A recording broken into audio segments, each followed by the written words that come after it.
Union council फकीर नूह होथियाणी में आज़ाद अवामी इतिहाद पैनल तरफां इलेक्शन विढ़ंदड़ उम्मीदवारनि सलीम सिंधी, मिहाज सैतो, फकीर इस्माइल सुमरो समेत मौलाना असदुल्ला खोड़ो की अगवानी में खंडू रोड स्टॉप का दरगाह फकीर नूह होथियाणी ऐं ॻोठ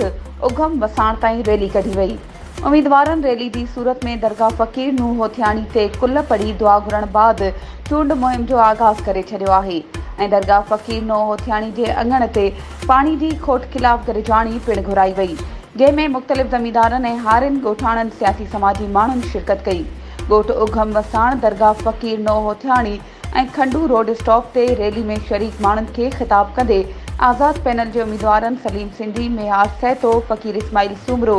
ऐं ॿियनि चयो त वोट अमानत ऐं शाहिदी आहे, क़यामत जे ॾींहुं उन जी पुछा थींदी। मुख़्तलिफ़ बिरादरियुनि इलाइक़े वासियुनि तरफ़ां मुकमल हिमायत बाद यूसी फकीर नूह होथियाणी में असांजी पोज़ीशन मज़बूत थी वई आहे।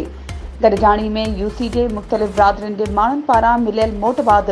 असांजे पैनल की कामयाबी यकीनी आहे ऐं इंशाअल्लाह 24 जुलाई ते यूसी जो अवाम अख ते ठपो हणी असांखे कामयाब कंदो।